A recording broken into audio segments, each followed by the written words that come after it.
Hey guys, welcome back. Today we are putting together a water garden. We got a stock tank. It's nice because it's got a plug on the side, so we're able to drain it when we need to. We've got our water plants. We've got our stand that we picked up from my parents. It used to have a marble tabletop that broke years ago. They held on to it. Now we've got it. Now we cut around to put on top to create a secure base for the actual stock tank. So we're going to get that secured and get the stock tank on top, and then we're going to start filling it in with water and all the plants. We'll go over everything we got as we start putting it in. So all right, let's get started.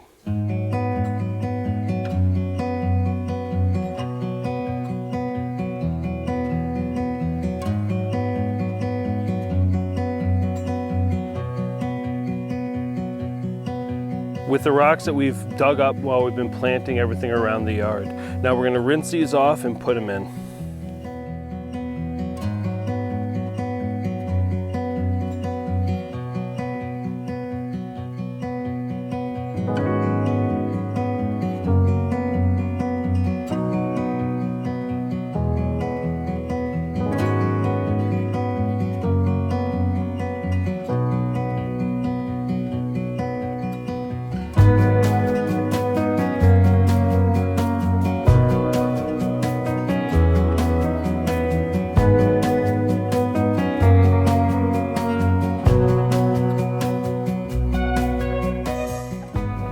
First up is our African Rose Mallow. It's a hibiscus.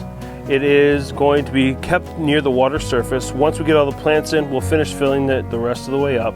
It is deer resistant. It attracts butterflies and hummingbirds. It keeps this burgundy color, which will be a nice contrast to the other greens that we've got, and it'll go along with some of the other burgundy plants as well.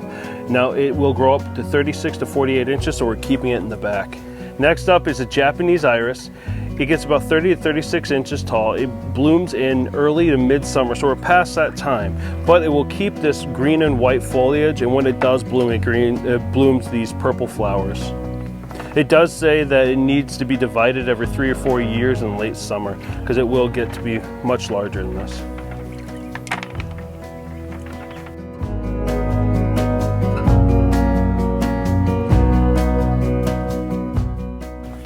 Next up, right in the center, is going to be a water lily called Almost Black. It is described as having a cherry soda red kind of a color to the bloom, almost a peony shape when it comes up. It gets to be about 10 inches wide when it's fully bloomed, and the height is about 2 to 4 inches, and it blooms in mid to late summer, so we may get a bloom still yet with this. Last up is a Joseph's Coat. It's called Raspberry Swirl. It can be used in planters or in ponds as long as you have adequate moisture. It has a splash of color to the edge of the pond and any containers put in with a striking pink, red, and white. It can grow 6 to 8 inches tall.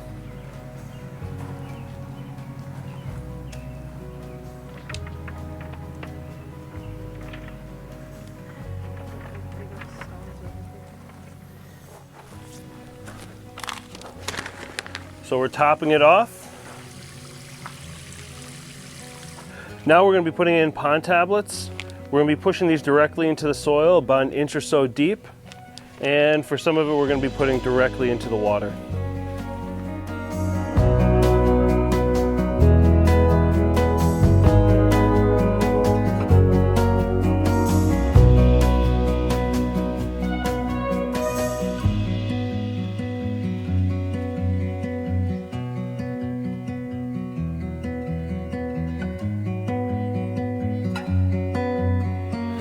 All right guys, our first attempt at a water garden. I think it's looking pretty good.